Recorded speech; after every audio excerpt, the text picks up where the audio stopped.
tayo.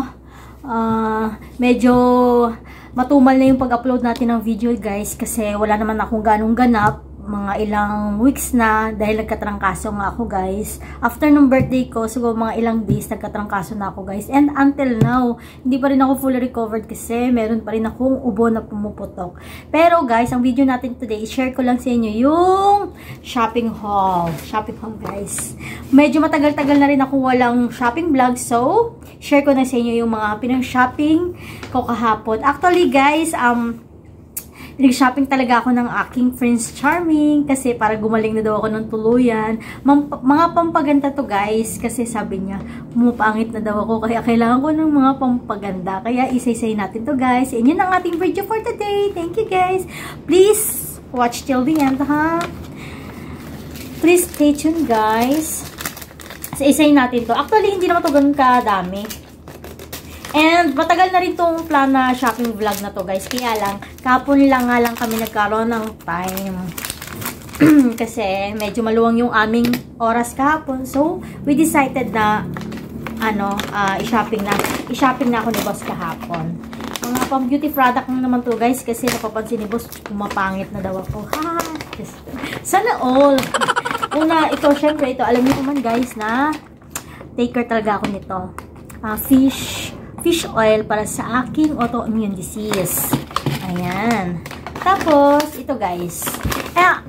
Guys, wala, yung mga product pala dito na pinakuha ko guys sa kung ano lang yung makuha ko, wala talaga akong consistent na ginagamit sa aking sarili. Kung ano lang yung mas pata ng mata ko, yun lang yung kinukuha ko. Kung ano yung na-target nun, yun lang kinukuha ko. Pero wala talaga akong maintain na product para sa sarili ko. Paiba-iba ako guys. So, diba sinabi ko din sa inyo, paiba-iba ako ng ginagamit. Pero ito guys, pangalawang bottle ko na to kasi nagustuhan ko to guys. Kasi ano siya, sunblock pala to. Easy to apply guys. Actually, ang paggamit talaga nito pag ganyan, spray sa mukha. Pero, ako ginagamit ko siya, nilalagay ko sa palad ko, tapos ginaganyan ko. Ganun lang, tapos pati sa katawan. Kaya, very mabilis lang siyang i-apply. Hindi katulad ng mga nakasanayan nating mga sunblock na kailangan pa nating i-blend ng gusto. Of course, ito yung aming lotion. Ang binibili namin lotion ito na guys, and nire-refill na lang namin kasi kapag bumili ka pa ng bottle, 100 din yung difference. Kaya, since may mga bottle naman kami dyan, kaya yung refill na lang na ang aming binibili. Tapos, this one. Actually, first time kong gumamit nito guys. Sabi kasi ng promodizer kahapon, nakaka-fresh daw to. Siguro nakita niyang haggard ang mukha ko kahapon. Kaya inopera niya ako nito. Fresh daw to ng mukha. Try nga natin. Masubukan nga kung mag-iiba ba yung aura ko. Kasi medyo fail yung mukha ko guys eh. Diba nga kasi nagkasakit nga ako. Yan. Ganyan lang siya. At anytime pwede niyo siyang daw i-spray sa mukha. And babalik na kayo sa pagka-freshness. Sabi niya ha. Tapos of course ito. And aking concealer. Hindi tayo pwedeng mawala ng concealer guys kasi ang dami ko ng ipon ang dami ko ng ipon na eye bags kaya hindi natin pwedeng iwala to sa ating daily lives. Aking concealer. Wala din ako specific na consistent na ginagamit ang concealer guys. Kung ano nga lang yung makuha ko, yun lang yun. And of course, ito, mascara. Kasi guys, kailangan ko din to sa aking daily lives kasi kung wala akong mascara, halata akong walang pera. Walang kaboy-boy yung mata ko. Kaya ng mascara. Ayan. Of course, syempre ito, ang aking mga, para sa aking lips. Pang shimmering ng aking lips. Kasi, sa personal guys, dry talaga yung lips ko. Kahit nag-water naman ako lagi, pero yung lips ko talaga laging dry. Sabi nga ni Mike sa akin, ang talas daw ng lips ko nakakasugat. Kaya, meron tayo nito. Yan, dalawa siya guys. At tingnan natin kung alin yung mas maganda dito. Kasi ito talaga yung nagamit ko eh. Ayan, yung Nivea. Kaya lang na siya. Ayan. Put na. So, kailangan natin ng spare. Ayan. Of course, hindi tayo pwede mawala ng wipes sa mukha. Kasi, pagtagal ko ng makeup. And this one, ito yung mga nauso ngayon ng mga blush on. Yan, yung EC2, ganyan lang. Ayun, kaya kumuha din ako guys. Hindi tayo papahuli sa trend. Pero sa Watson ako kumuha kasi para nakakapili talaga tayo. Pero hindi ko pa siya gagamitin. And of course, hindi naman lingid sa kaalaman nyo, gumagamit talaga ako nito guys. Hindi ko na sabihin ng benefits nito kasi alam nyo naman na yun. Gumagamit lang ako nito pero hindi ako consistent guys. Hindi ako everyday na nagtitake nito kung may sipan ko lang. Pero gusto ko lagi akong merong stock na ganito. Yan, itatayan.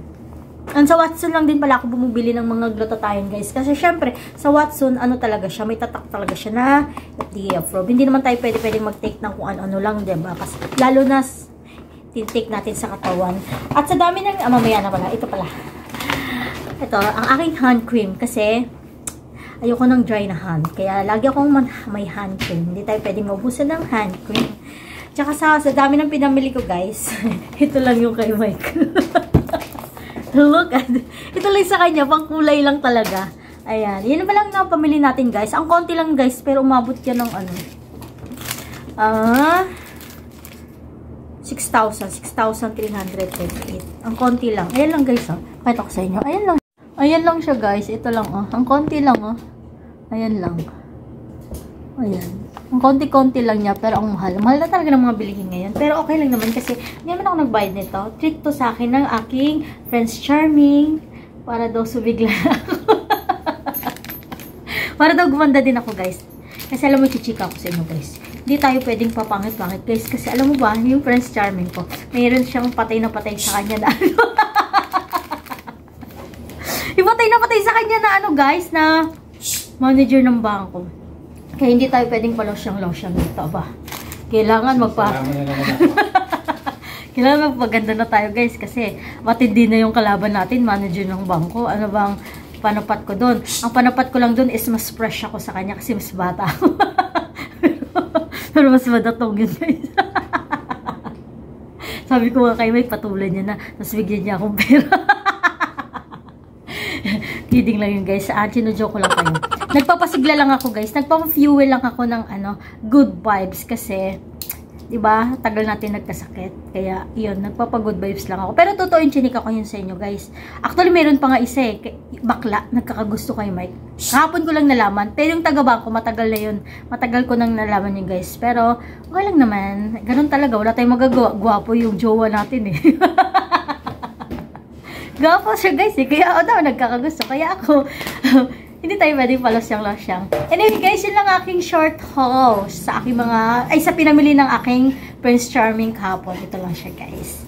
And, sa sunod, mag-vlog ulit tayo. Pero hindi ko pala alam kung kailan. Baka sa Saturday. Kaya yun lamang guys. Maraming salamat. Thank you so much for watching. And please like and subscribe sa mga bagong subscribers. Tsaka sa mga bagong viewers. Thank you in advance. And sa aking YTA family, thank you so much. And sa aking family, thank you din sa lahat ng inyong mga support. Bye-bye. God bless us all. Bye.